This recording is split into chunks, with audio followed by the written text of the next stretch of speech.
Nanaimo bar is one of the most iconic Canadian treats. Originally from the city of Nanaimo in British Columbia, they're so proud of this dessert that the city's official website even features a recipe for it. The traditional version contains eggs, dairy, and almonds, ingredients that some of my friends and many people around the world are allergic to. So today I'm making a vegan-friendly version. And if you would like to make it gluten-free as well, you can simply swap the graham cracker crumbs for alternatives like almond flour, coconut flour, or oats.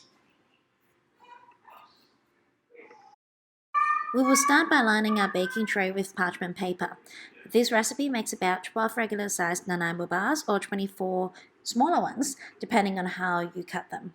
The tray I'm using is 30 by 12 centimeters or roughly 12 by 8 inches.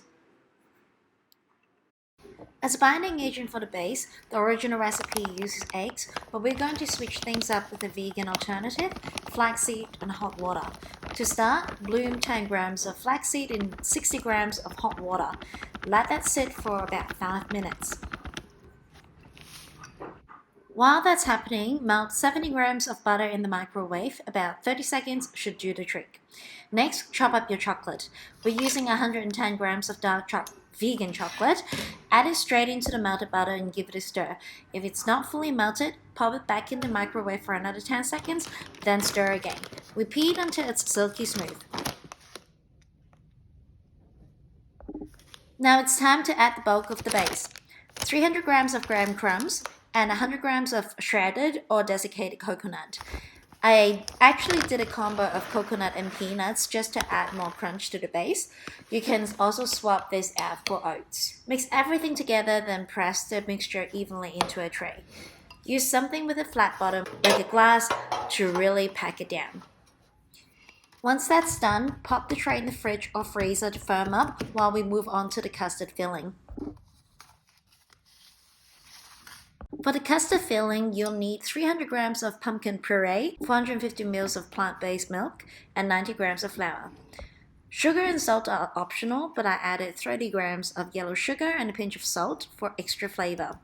Whisk everything together until smooth, then cook the mixture in a pot over medium heat. We're aiming for a pudding-like texture, thick but still pourable.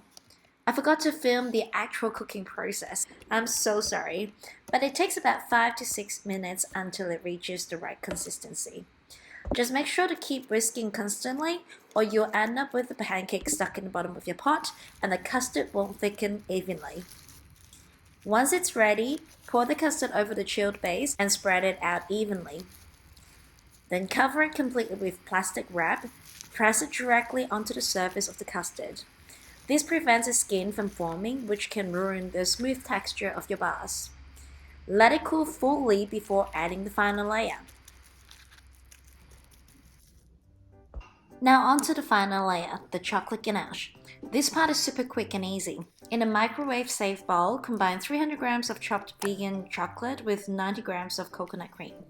Microwave for 30 seconds, give it a good stir, and repeat until the chocolate is fully melted and the mixture is smooth and glossy. Next, take your base out of the fridge or freezer, remove the plastic wrap from the custard, and gently spread the ganache on top.